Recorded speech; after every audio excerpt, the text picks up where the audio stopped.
পুজোর মুখে কাজ হারালেন কয়েকশো শ্রমিক। উৎসবের আর মাত্র কয়েকদিন বাকি, তার আগেই মাথায় বাজ পড়ল শ্রমিকদের।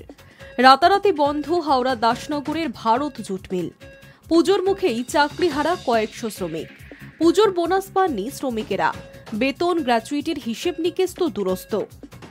এভাবে হঠাৎ জুট মিল বন্ধ হয়ে যাওয়ায় মাথায় হাত শ্রমিকদের। বৃহস্পতিবার সকালে জুট মিলের সামনেই বিক্ষোভ দেখাতে শুরু করেন কর্মহারা শ্রমিকেরা। জানা গিয়েছে, সকাল ৬টার সময় দাসনগরে ভারত জুট মিলের কর্মীরা ডিউটিতে আসলে তারা দেখতে পান মিলের গেট বন্ধ। গেটে ঝুলছে সাসপেনশন অব ওয়ার্কের নোটিশ।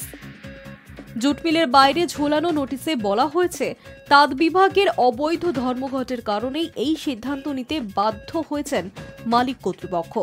অর্থাৎ অনির্দিষ্টকালের জন্য বন্ধ জুট মিল।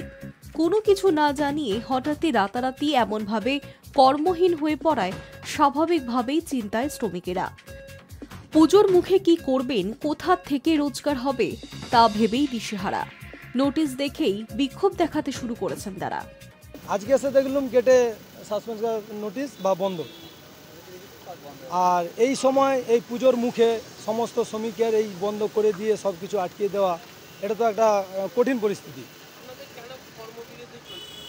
আমাদের কর্মবিরোধী, আমরা কর্ম চালিয়েছিলাম, কর্ম আমরা বিরোধ করি না, আমরা কর্মের জন্যই এসেছি, আর কর্মই আমাদের বড়। শ্রমিকদের কাছে এটাই হাতিয়ার। কিন্তু বাই প্রেসার যখন অতিরিক্ত হয়ে গেছে, শ্রমিকদের দেওয়ালে যখন পিঠ ঠেকে গেছে, তখন আমরা রুখে দাঁড়ালাম যে আমরা আর সহ্য করতে পারছি না, আমরা এর বেশি আর দিতে পারবো না। এই জন্যই মালিক এটাকে এই ডিসিশন নিয়েছে। শ্রমিকদের আর্থিক সুযোগ সুবিধা নিয়মিত মিলছিল না বলে অভিযোগ।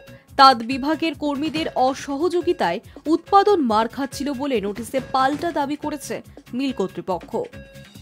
High news network.